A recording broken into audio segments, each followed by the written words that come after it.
And bring her onto the screen. Hola, bon dia. Bon dia, Carl. Hello, and it's December, isn't it? It's Friday, Feel Good Friday. Yes, it's the 1st of December, end of the year. It's been a very tribulated year for me. Yeah, it has, hasn't it? With one thing and another. Oh my goodness, how are you? I'm surviving. Oh, it's that good, huh?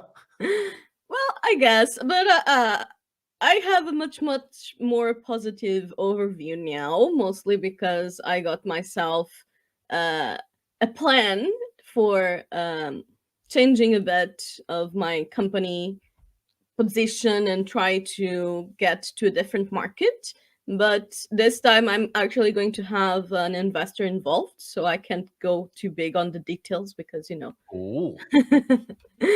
But yeah, I'm looking forward to that. And although I'm definitely not looking forward for the whole chaos the government is causing, Portugal still has a lot of positive things. And the theme you gave me, it did make me think a lot. Like, thing is, up until I was a business owner, I actually was one of those persons that, sure, I went to vote, but the government didn't really affect me that much. And, it was just people that were there and people mostly complained about it. But now that I'm a business owner, it definitely affects me directly a lot. But that's not the case for most people. And the whole NHR situation, they actually released something new on the 27th, but I haven't looked into it on detail on how exactly the new announcements were. But overall, it's still possible for both foreign expats and European Union expats to come to Portugal and still have the 10 years NHR as long as they get things moving until the end of the year. And that may be a rush to a lot of people. I've been having quite a few calls lately of people just panicking. Do I still make it? Right. Which is fair, right? They did make it a very small timeline.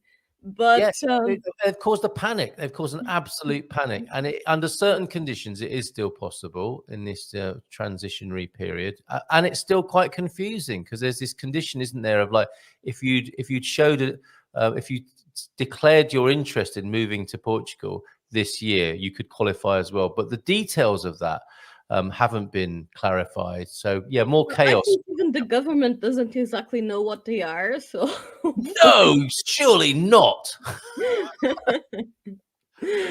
But yeah, hopefully things get a bit more sorted out.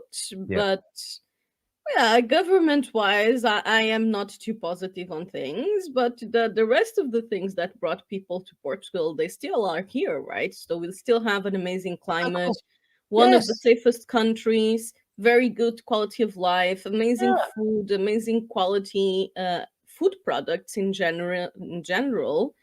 And those things are not going to change. So it's just a matter of people just studying if their pros are still higher than the cons.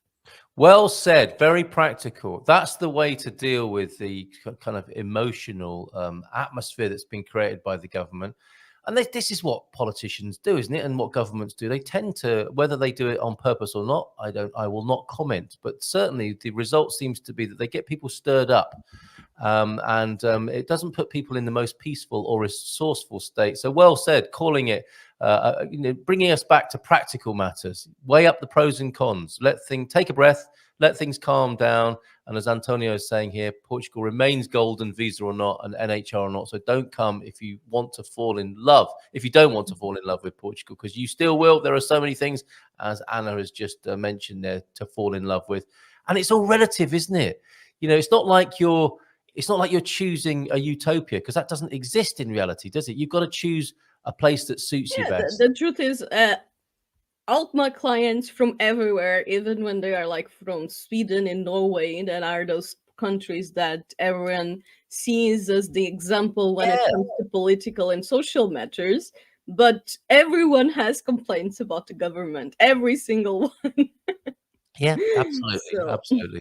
So, and that's my coincidentally is my piece in the Portugal Resident this week is about the Pareto principle. You know, it's 80%. I think it's more than that actually. When you do the balance sheet, as you've suggested there, Anna, of the pros and the cons, it's 80% plus for Portugal still, despite this recent rather anxiety provoking news, you know, politically and with the NHR and so on. And it can feel very big, and it can really upset people, and understandably so. But then once you got it back into perspective, if you look at a broader a view of what you're doing, and by moving to Portugal, I think you'll find the picture is pretty good. yes, because overall, even if you are paying more taxes, if you are still having a lower cost of life than in your original country, you Yeah. still get a benefit. Well, it depends, of course, which social class you're in, and how you make money, and at what level. But I don't think taxes are going down very much anywhere in the world, are they? I mean, they might be for some people in some niches, but generally, generally speaking, the trend for taxation tends to be upward, and you've got to find a little place in the slipstream of life. And I think Portugal is still that. So, what else are you thinking for 2024? That was your assignment from me, wasn't it? It's like, let's look ahead to Yes. 24. So, What else do you like think? I said, I do have some interesting plans from next year, and I'm planning to launch something that hopefully will help a lot of people and allow me to be present in a much bigger way in the market. So, right now, I work with a very small branch of the market that is mostly people that are willing to pay for a whole relocation service. Mhm, And there's a lot of people that are not, which is fair. mhm. So I am going to launch something that it's going to be partially free and then partially subscription based on a much lower cost somewhere during next year that will allow people to have, of course, a much more optimized support, but to have support on their process at a much lower cost. Excellent, really good. So I hope we'll be the first to know about it when it is formal and launching, and you must come back and tell us about that. So good for you, ever the innovator, an entrepreneur. I mean, That's the you have thing. been. I've been in Web Summit a few weeks ago, How was that? and it's this huge thing where 60,000 people come to It's incredible, Lisbon. isn't it? Yeah, It's just the amount of people is overwhelming, absolutely, and yeah. it really is. Like, it has 5 pavilions. It occupies like a third of the whole expo area. Mhm. And it's just people everywhere from all over the world come to this tech event in Portugal. And yeah, it kind of really puts thing into perspective. Oh, so it was quite inspiring for you. It sounds like it was the first time you'd been. Yes, actually, last year I just went to Lisbon around that time, but I didn't realize, I didn't remember it existed until like a week before. So the tickets were ridiculously expensive, like 1,500 euros or something. Yeah. So I didn't buy them, but I bought them last year after the event at half price.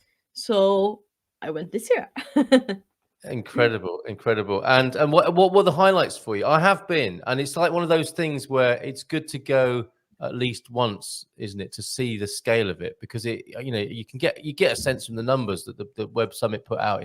So many people coming from all over the world, so many exhibitors, so many punters who are going along, so many projects launched, this sort of thing. But Yeah, seeing is believing. I mean, it's incredible, isn't it? The it scale is. of it. What It what stood out for you? Did you is. see anything there that was particularly inspiring?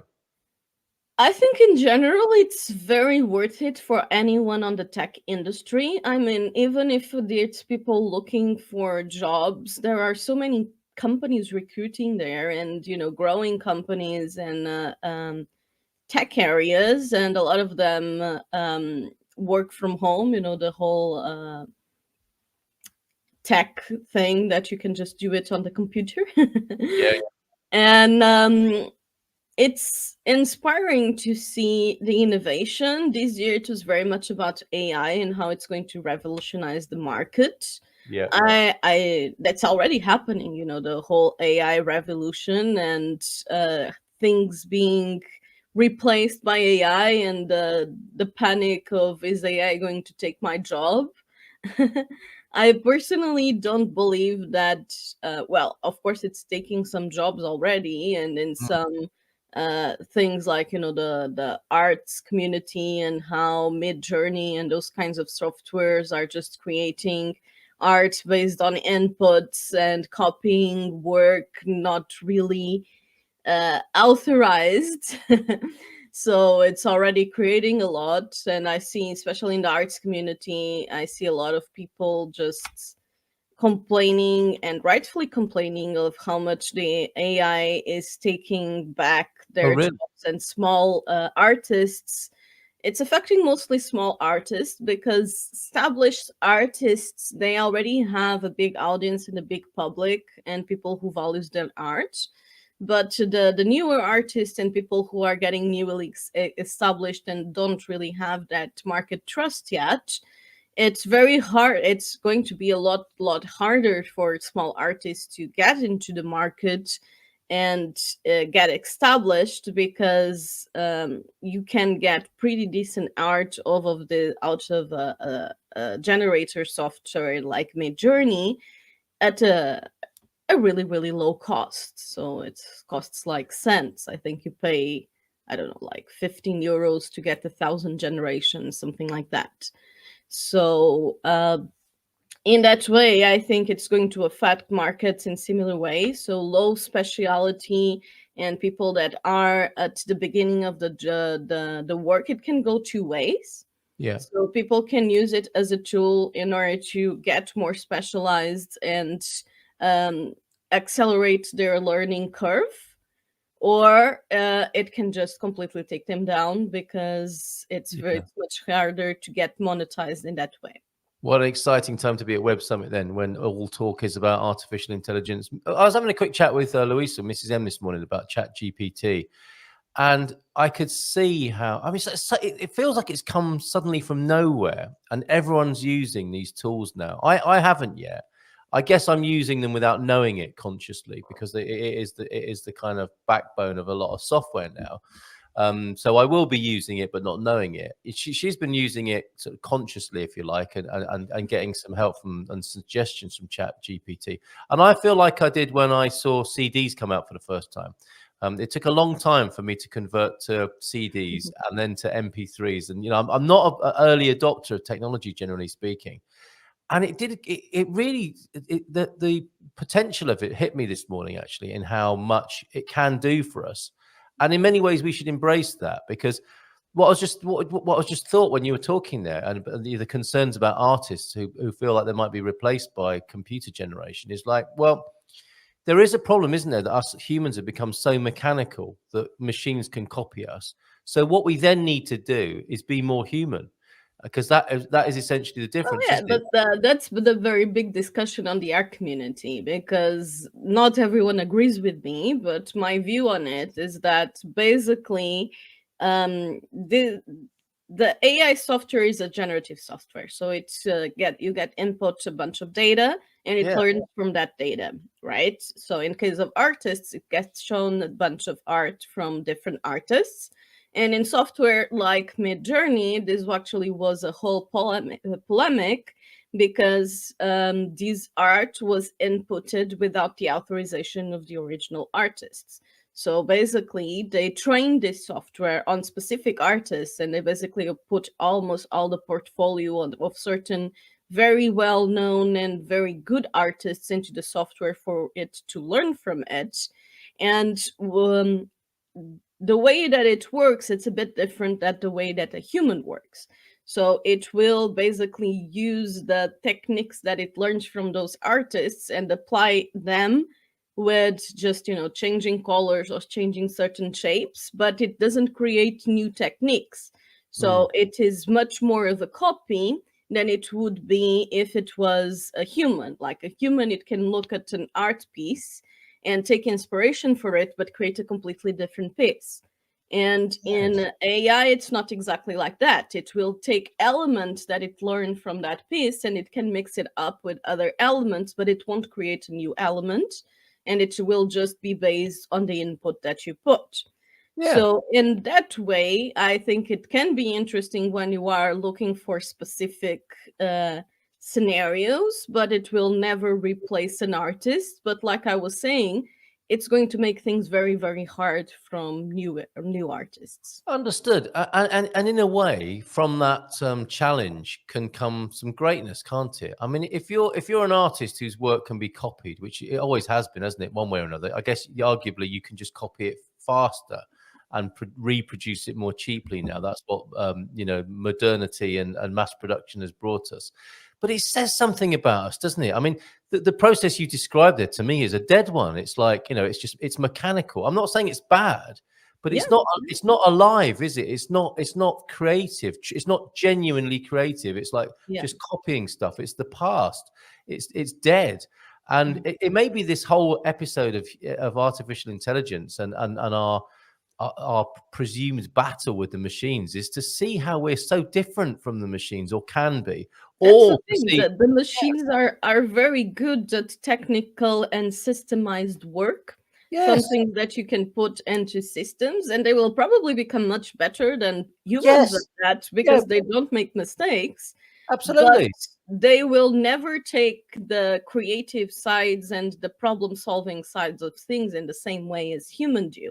And the Yeah, same thing applies for ChatGPT. I mean, ChatGPT can be super useful, and even my marketing team uses it sometime to get some ideas for yeah, campaign text and so on. And for example, even to write an article, it can make your work a lot faster. Like you tell it what you want, and then you just go in and make the adjustments for it to be, more human. yeah. And the problem in the case of ChatGPT is that it doesn't really check sources, so it can give you very false information, and it's people has to be careful with that. So lots of people take ChatGPT as Google, and well, it is a bit like Google and being ever right every time, but no, it can give you absolute gibberish but sounding like it's not gibberish. And Yes. if you don't know how to tell the difference, it can be a problem. And therein lies the magic, because us human beings need to learn how to, or relearn, or remember how to tell the difference. If you can't tell the difference between a machine and a human being, something's gone horribly wrong, I But would say.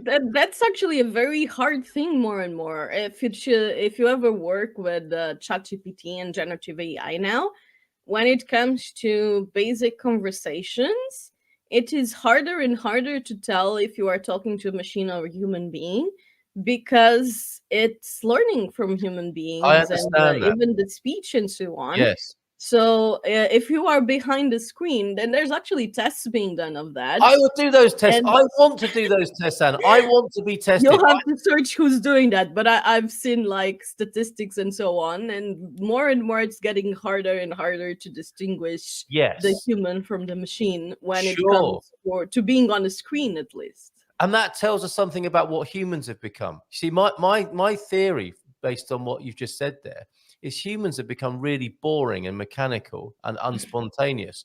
And that's why you can't tell the difference. It's not that machines have got better, it's that humans have got worse, if you I like. think it can go both ways. Exactly, exactly. And if you think about dating, the dating thing with with Yes. with AI, if you're having a conversation with a machine, there's something going there's something gone wrong already if you're at that stage. I'm not knocking it. I mean, it's better than nothing, I guess. And but this is But what we. I mean, in the dating world, even the humans are terrible. Well, yes, that can happen as well. But this is always an opportunity to raise our game and to remember things and to become more alive and more lifelike and more creative. And I would suggest that is the great opportunity with this AI thing. It's helping us to be less mechanical. Less have the machines do the mechanical Yes. stuff and do it Yes, really well. and And it's do it very much actually, about that. You get humans to yes, be more specialized in yes, less mechanical tasks. yes, yes, absolutely, and come back to life and And be more. another very interesting point that was made at our Web Summit that I really liked was how, in the past technological revolutions in general, even though this has been a fear in the past, the whole machines are taking our job, industrialization and everything. Yes. But overall, this revolution's created more jobs, and it's probably going to be the same with AI. There are just going to be different jobs. Yeah. You see, and that's the interesting thing, isn't it, with jobs? Is like one day you'll hear someone talking about work and jobs, and it'll be like, I'm exhausted by my job. Why are we in this system where we have to exhaust ourselves, and our badge of honor in life is exhaustion, nervous breakdowns, mental breakdowns, stress, anxiety, just to pay my And mortgage. that's just a big thing when it comes to business owning and so on. And it's the whole hustle culture. Like, if you are not working all the time, you are lazy. And that Exactly. whole mentality, I mean, no. But then the technology comes along, Anna, and says, "Well, okay, we hear you. We hear you. We're gonna help you wind it in a bit and relax a bit, and the machines are going to do more of your work. Don't you dare take my job away." That's what. I'm really attached to my stress and exhaustion. How very dare you? I've defined myself as a human being in this way. I will not have it taken away from me. But that's actually very much the case for a lot of people. Of course it is. Of course it is. God bless them. God bless them. Right. It is the culture that we perhaps, hopefully, are moving away from. And maybe AI that has that gift that it's bringing with it to help us do that. Now, we've got some fantastic comments. We have some interesting information or communication from Mr. Bobby O'Reilly, who has sent me a message. He was celebrating his. I'll give you a bit of a background here. He's Irish. He knows how to party. It was his birthday yesterday. Oh, And really? It was mine on Wednesday, so he makes his birthday is one day after mine. Oh, well, happy belated birthday to you both. You. Now, the difference between you and Bobby O'Reilly, Anna, is that Bobby is still drunk from his birthday. I do have one more day to recover, though. Yeah, right. Fair enough. And he sent me a message a little while ago, which reveals that, and I don't know if I should be sharing this publicly, but he finished at 5 a.m. this morning. Wow. And he says he's still too drunk to join us.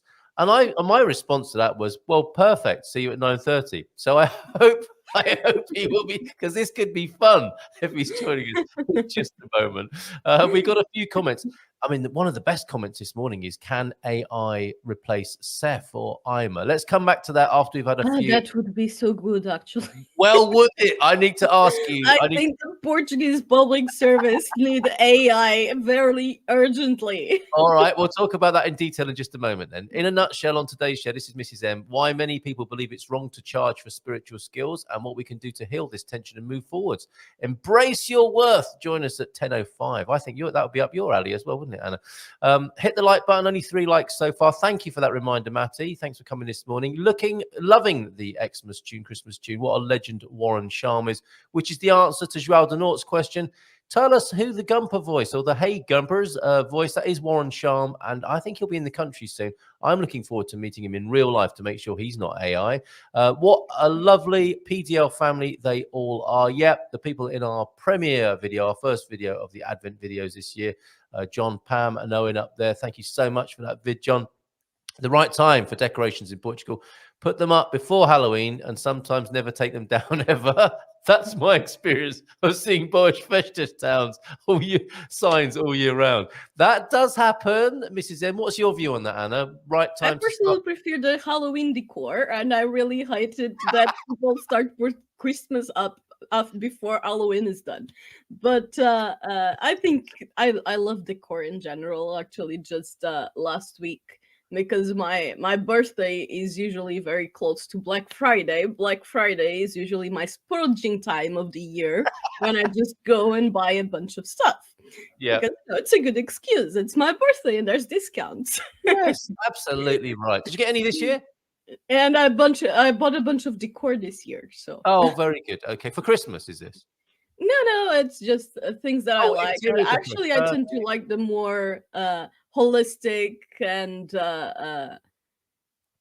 decor with thematic stuff, like crystals and pentagrams and okay, so you've been busy online with it. It's really much up my alley. Very interesting. Okay, some New Year parties are really expensive this year. There's a Bollywood themed one near us. That sounds like fun. What are the ticket prices for that? Oh, with the NHL, we've got this link. This is Antonio Barbosa's commentary. Thank you very much for that. And we've also made that into a podcast. I was speaking to some Americans at our meetup on Tuesday and asked why so many are leaving the US. They said, 1, the government, 2, safety, 3, healthcare costs. That pretty much sums it up for a lot of Americans, doesn't it? That fashion show is hilarious. No way you can even determine if joking about it would be fat shaming. Well, so everyone knows what we're talking about in case they didn't see it earlier on. This is the new look for the winter of 2023. And my suggestion with this, Anna, I don't know if you saw this earlier on, but what I thought with this is the fashion designer spent winter with some Portuguese friends. And that's how Portuguese people dress indoors in winter, isn't it? To keep warm. That look inspired by Portuguese domestic life, now on a catwalk near you. All right, let's go back to a few more comments before we welcome Bobby O'Reilly on, before he falls asleep in his chair, because he might still be a little bit boozy. Maybe maybe we could have a blanket standing by in case he falls asleep mid-sentence. Maybe AI could replace Seth. I'm going to get both of you to talk about that when Bobby joins us. If an artist can be replaced by AI, which is not generating any new unique pieces, I wonder if that person was even an artist. Oh, Matty, controversial. Even humans are mostly not creative. We take what exists and change it, sometimes into something we've never had before. But even the new thing is informed by the past. Yes, good point. Emotion is the key difference between humans and technology, in my opinion, says James. And being lazy is underrated. Smash that like button, please. If you could stop being lazy enough just to smash the like button, that would be great. And to truly create something is to bring something from nothing. Otherwise, it's really just changing, evolving something that already exists. And we wait for these truly creative, inspired moments, don't we? And I know you have them, Anna. I know Bobby has them as well. You are creative people, and that's what you bring to your businesses. I think that's the difference. The more that has already been created, the less can be. I think it's an infinite pool of creativity. Onward and upward, human beings. We have nothing to fear from AI. Let's bring Bobby O'Reilly on. He was partying until about 5 this morning. Let's see what sort of state he's in this morning. Keep the noise down, everyone.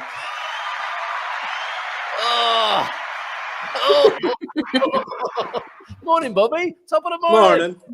How are you? Happy belated birthday. I didn't look in the mirror.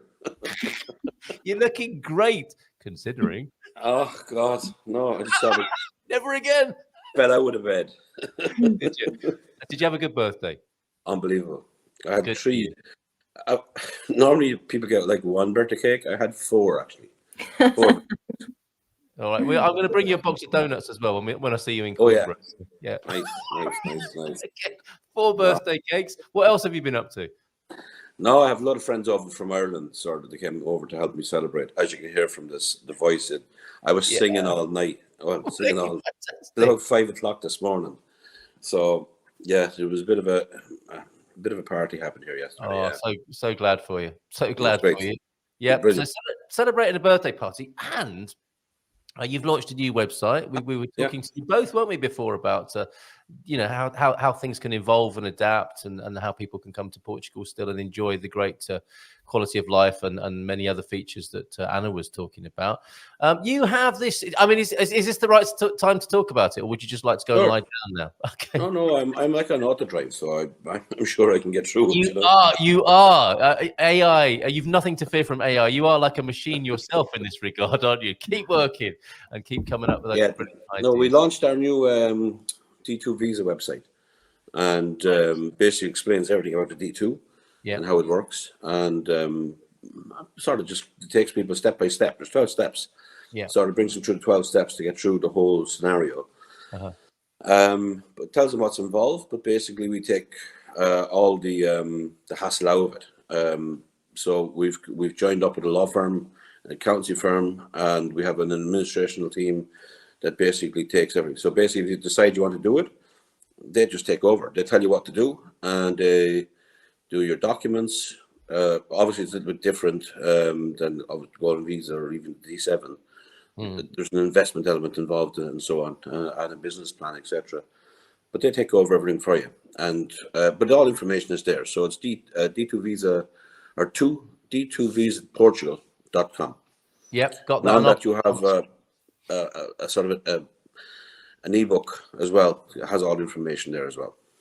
Very good. I mean, there's a lot of information here on the screen, and like you say, you can download an ebook as well. It tells you everything that's required, and the context for this, I think, is very interesting because whilst people have been panicking about the golden visa, been panicking about the NHR, so much of the emphasis has been on how things are shrinking, and the benefits seem to be disappearing.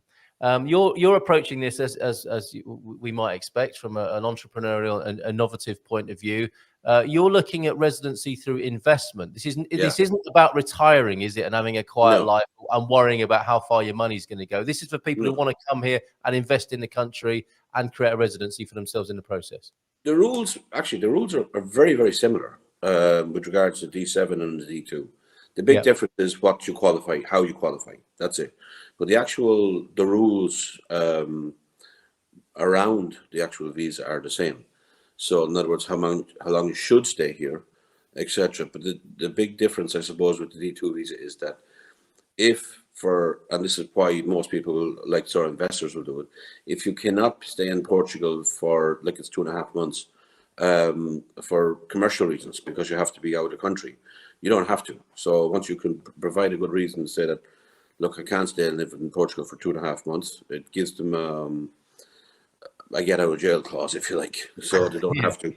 So the big reason the golden visa was so successful was it was very non-intrusive into somebody's life. So they came, they did their investment, they went away, they came back 14 days every 2 years, which is why it was so successful, because not everybody wanted to actually, or was able to move here at that given time.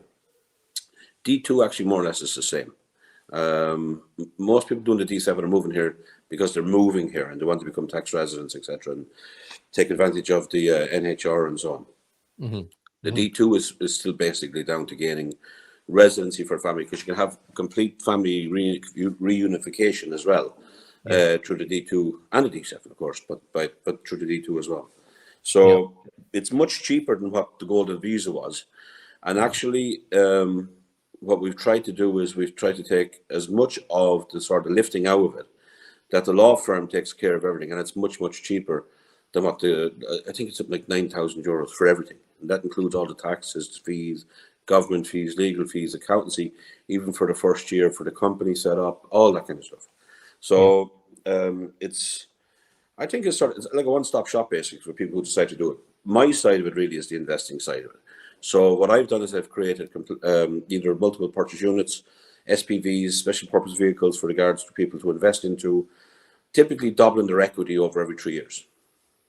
Well, okay, excellent stuff. Lovely to hear that, and how exciting as well. While so much of the talk is about, what's going, what are we missing? Things are getting worse.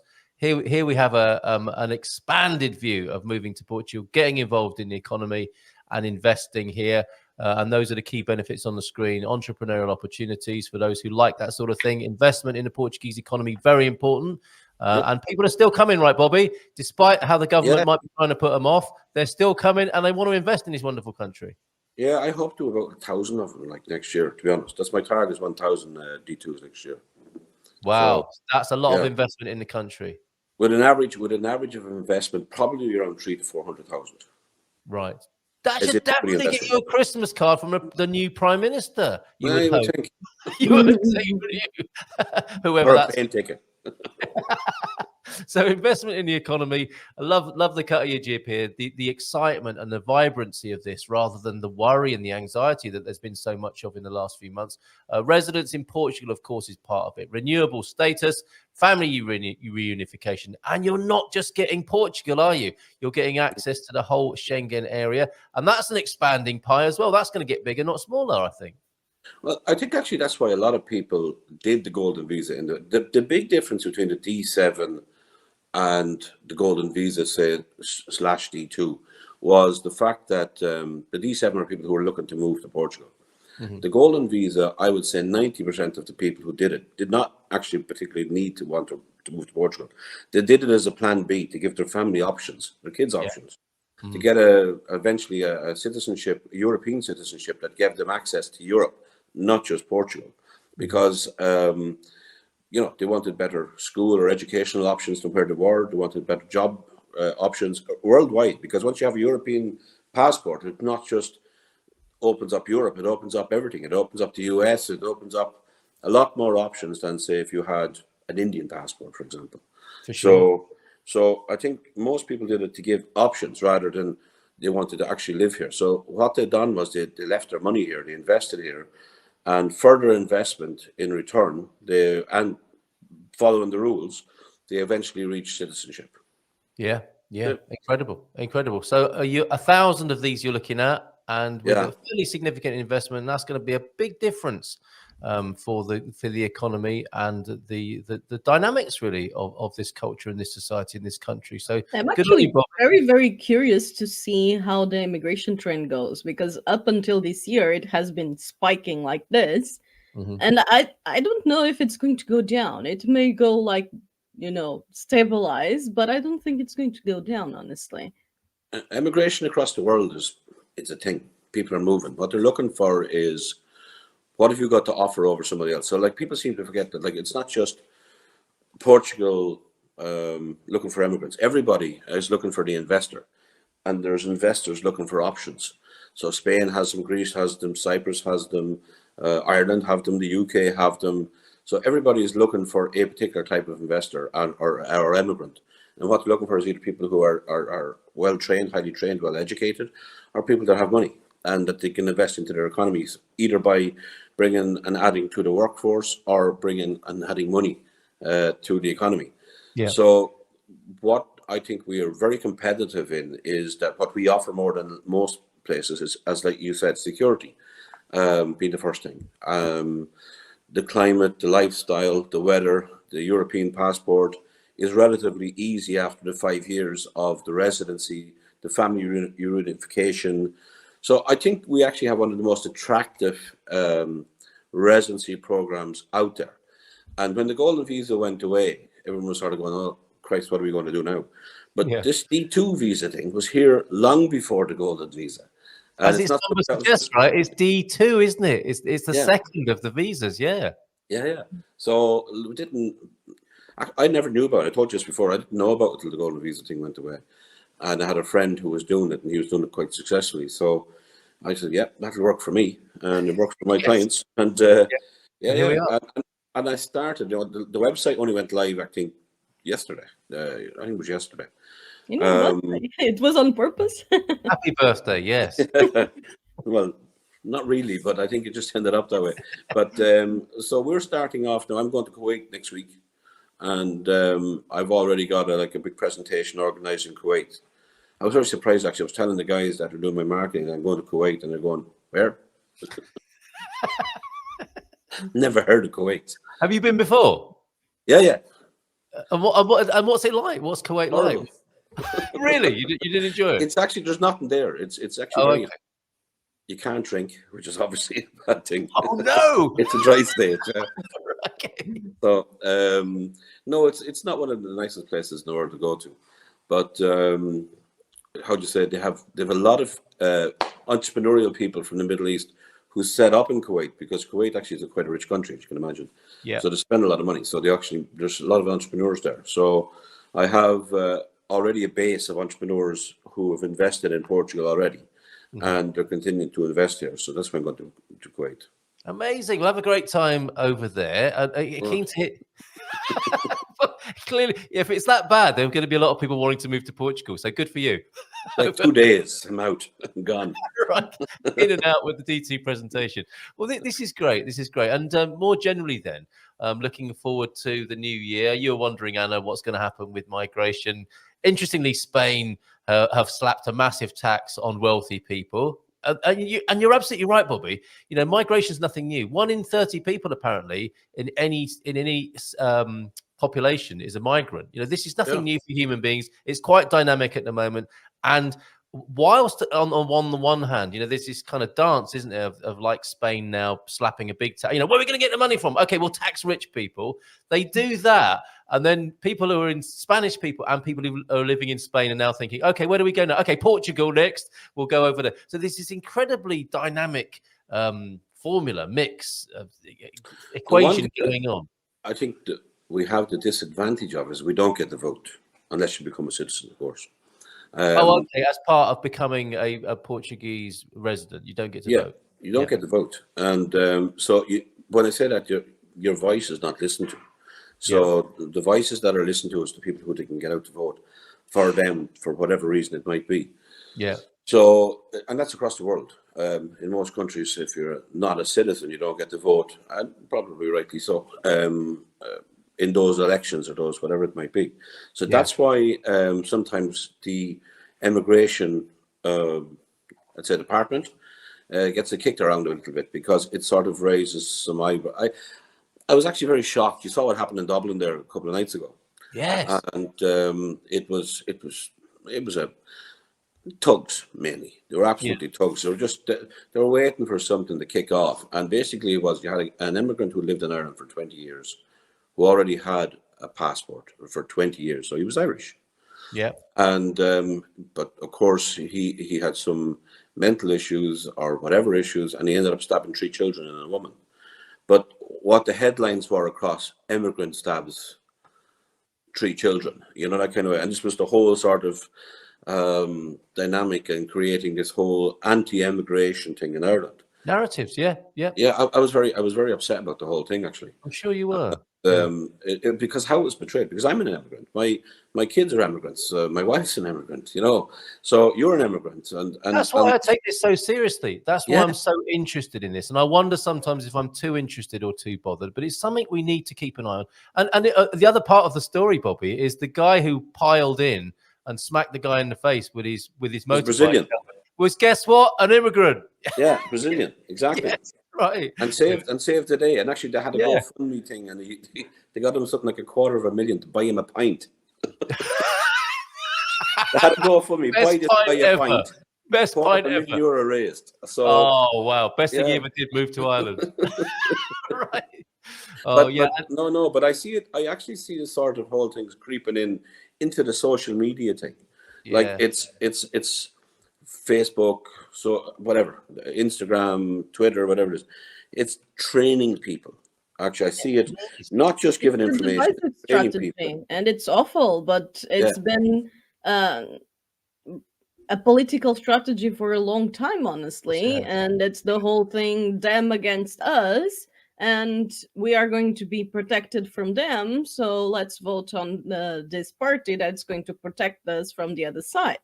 But that's not how things work. It's not really them against us. It's things can be cooperative and should be cooperative. Yeah. I think we're in a and I mean Europe especially. Without trying to put it, but like I see Europe taking a shift towards the right because of past immigration, but also because of social media. I think the social media is pushing it as sort of a, how would you say, a narrative of the problem with social media is that people who make the most noise get visible. Yes, yeah. Not always. I make a lot of noise and I don't get the visibility I want, but I get the point. And and you can stir people's emotions up. It is attractive. Yeah. Social media. But the one thing I can say is here, for example, I know we often give out with the socialist sort of side of it, but thank God. Yeah. There's a bit of it everywhere, you know, kind of, absolutely. So, well, I'll keep on then. I mean, I think it's important to have this conversation. And whilst we don't get the vote, and there are good reasons for that, as I think you said, Bobby, you know, we're new to the country and it's probably a privilege you need to work towards. That's not to say we can't have some sort of voice. And that's what I'm keen to bring together is the immigrants of Portugal, you know, 1 in 10 of the population talking to each other in the different immigrant groups, and also representing themselves to the government as well, and having the conversations to diffuse that. You know, one of the first conversations we should have as immigrants is with Chega, and talk to them about, you know, and to separate. There will be people, I think, attracted to Chega who are attracted to that sort of rhetoric and narrative you're talking about, Anna, and the noise and the emotion of get the foreigners out, they're putting the prices up and they're doing this, that, and the other. But also, you can understand why some people are attracted when they don't feel listened to and heard. So let's listen to them, let's hear them, and let's have the conversations, is what I say on that. More positively then, looking on to 24, as we might do this morning, and this idea of AI, I'm going to ask both of you, if you were able to influence the AI that might replace Seth or Ima, what would you do? Anna first. I would systemize things. So Seth technically has the system, but then the human side and just the human resources and lack of human resources is awful. So actually, systemizing and digitalizing part of it could work really good. And probably you can keep exactly the same staff, just doing different tasks that would be a lot more meaningful and would actually help people a lot more. So I think actually having a digitalized system for SEF, and actually a lot of public systems, because they're systems and they can be mechanized and turned into technology, and just have, you still need the people. It's still in most public services, you will still need the people, but things could work a lot better if they just had the goddamn system working. Bobby? They can work a lot better if basically they're, how would you say, measured in the sense that, okay, you have to do 100 visas this month, or you have to do 100 whatever this month. There's no measurement. There's no actual overview of the work. There is no adaptation, no test and measure. That's one of the big problems in governments in general, is that they don't really work like businesses, and they should, because they are serving. It's a service. But they're, again, for me, they're serving themselves and those around them, rather than and the favoritism that comes into that as well. So I know I kick the civil service a lot, but rightly so. To be honest with you, I'm just not happy with pay. But with what we get.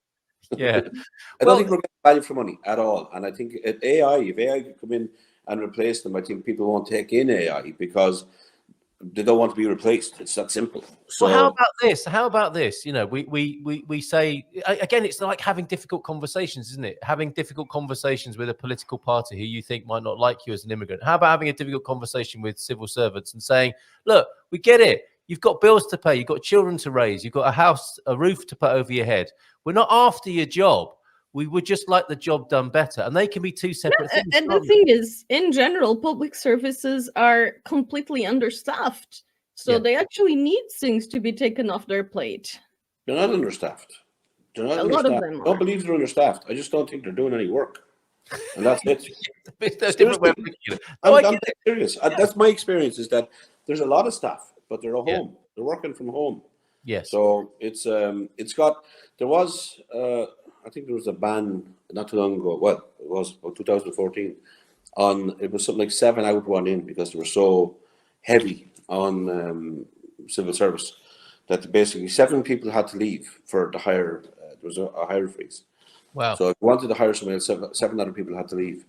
But I don't think it was actually implemented, to be honest with you. So I don't know. But both of you seem to be agreeing that measuring output will be quite a useful thing, and AI is certainly capable of doing that. And as you said, Anna, these are systems, aren't they? These are data in, data out situations where AI could really help. With the people don't need to be fired, do they? They can be, eventually they're going to get UBI or something like that, aren't they? So we could take them out of the way. I mean, if they're not happy in their work and they're not doing it very well, that is a problem.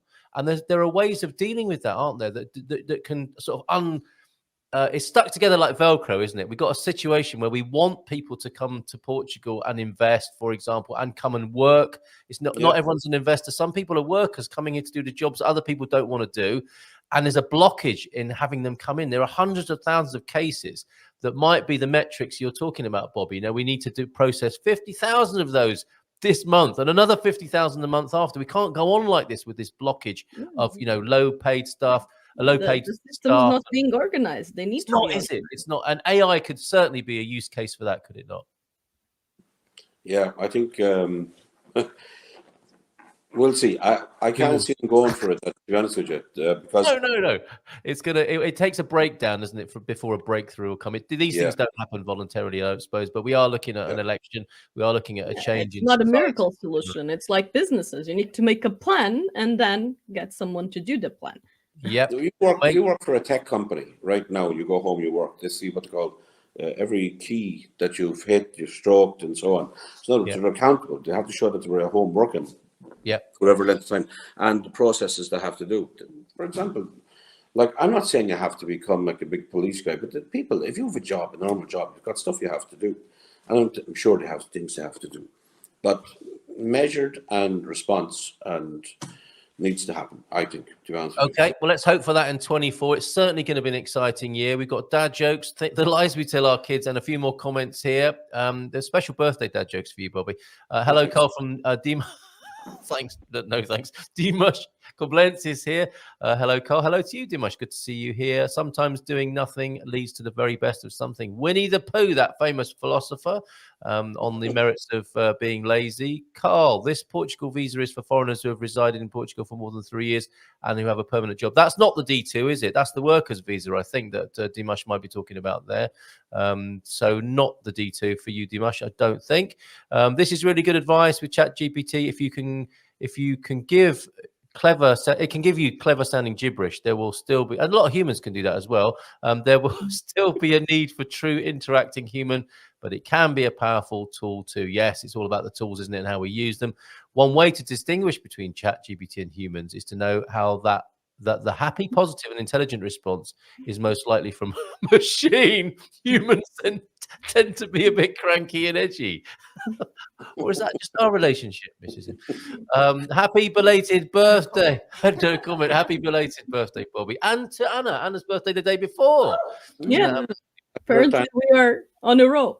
Yes, we are. I spent 4 days in Kuwait years ago on business. It felt like a month. Oh, I really hope the Kuwait tourism board aren't watching. If they are, I mean, we're available. And so they don't have one. Well, a guy used to do it, but he just continue. I asked my driver to take me to a local Kuwaiti restaurant and was told there's no such thing. Kuwaitis don't run restaurants. That's for foreigners. What a fascinating culture you're going to, Bobby. Spain, France, Italy are looking to abolish the 90-day rule. Portugal could follow. 90-day rules help nobody. It's true, isn't it? And this is what we're seeing. Governments make mistakes, don't they? Like on the go. And then they have to bring in a new law or regulation to fix the last mistake they made. I mean, that's what we're going to see next year. Can I have a concluding thought from each of you on 2024 then? Ladies first. Anna, what do you think? What are your hopes? What do you think might actually happen in 2024? I actually would really hope, and again, hope that there is some kind of correction in the government and this situation actually turns a turn for the better, and people learning from the past mistakes and making positive changes. Yeah. So that's the hope that I have for 2024. When it comes to immigration, like you've been saying, I think Portugal is still a very interesting place and still going to keep being very high rated on the list of places to move.